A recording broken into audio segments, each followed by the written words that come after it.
Hello, happy Saturday. Polly's Best for UK here, and welcome to today's Game of Day video. Now, today's game is Teenage Mutant Ninja Turtles Arcade Attack. So this is a DS game. I've never played this one before. I played like the old sort of Nintendo NES games and stuff back in the day, but yeah, not this one. So let's start the game. So I got a little bit of video clip there. We're just going to skip past this. So there it is. This is Teenage Mutant Ninja Turtles Arcade Attack. Let's press start button to start the game. So we've got some options here. So we've got start to save, start a game. So we join the game, options. Let's have a look at the options right now. Just background music and stuff. So let's start the game. And let's see what we got with this one. So story. So it says you've got to clear the story mode or normal mode to unlock that bit. So it looks like normal is our only choice at the minute. So you can have single player or invite your friends. So I'm just going to go for single player. Okay, so all the other things are locked, of course, because you're just starting out. So, yep, we got to play for the game in order. So we've got some more intro FMV here. Quite cool the way they've done it, and it's like comic strip in it, which is pretty much the way it should be, shouldn't it? Really. Okay, so I'm just going to try to skip through this as fast as possible because you can't actually skip through it on the first launch. You probably can once you've saved your game or whatever. It's quite cool though, cool style and cool artwork. So hopefully we'll get into the game in a minute. Would have been really cool to see this on the actual DS system. You've got to keep pressing A to continue. Okay, so we've got our choice of characters. Of course it's the four guys that we know, like Leonardo, Donatello, Raphael, Michelangelo. I'll be tells you some attributes of stuff there as well. Well, I'm going to be Donatello. Okay, you can choose a CPU player as well. It could be Michelangelo. Okay, so Crooks at work. So it looks like I've got some help from a CPU player cooperative. Cool. Okay, so this looks like a Streets of Rage style game, but in a sort of 3D look environment. Oh, here comes one of the first baddies. So I'm the one on the left, Donatello, the one with the purple, what you call it? Oh, you fuck. Actually, I'm right, let's try and get him. Okay, he's a bit at the screen, so I can't actually get him. There we go, look at that. So the game's using 3D graphics, so that's pretty cool. Makes it look a bit more modern. Streets of Rage, of course, on the Mega Drive was using 2D graphics because it was an old 90s game. Right, okay, so yeah, this is pretty cool actually. It plays pretty well. I seem to be letting the CPU player do all the work for me at the minute. Have some of these. Let's join in. Hit him with that. So I've got some combos going on here. You can see it says maximum combo. This is a lovely little game to play on a Saturday evening, I would say. Have you ever saw this game before? If you haven't, let me know in the comments. I've never saw it. I've never played it before. So this is my first time. I've actually got an R4 card on my DS, so I might load this onto it and see what it's like playing it on the actual system. This is just running in an emulator at the minute called Dismue. I can't say it. I don't know how you pronounce that, but yep, this is running Windows-based emulator.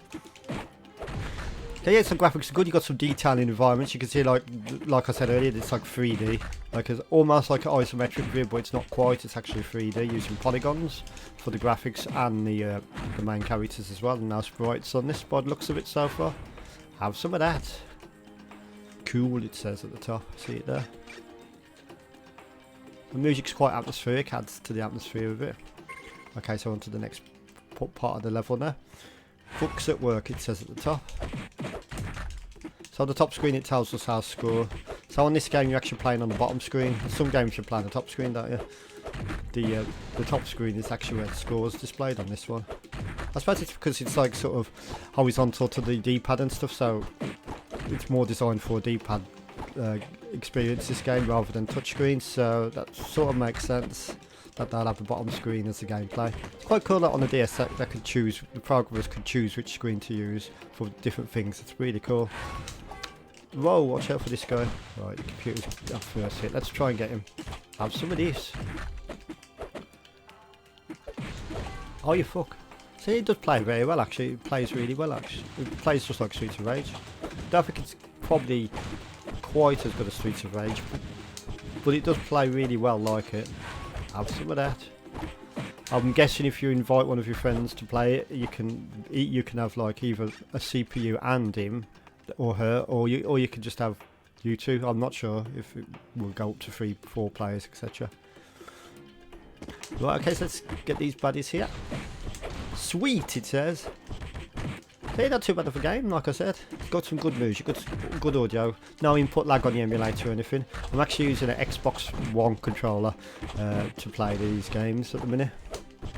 Just had it mapped out the keyboard into my controller, and yep, seems to play quite well. Like I said earlier, I'm probably going to copy the ROM onto my R4 card in my real DS. See what it's like on that. I've got the original chunky DS, the one that's a photograph of it on screen.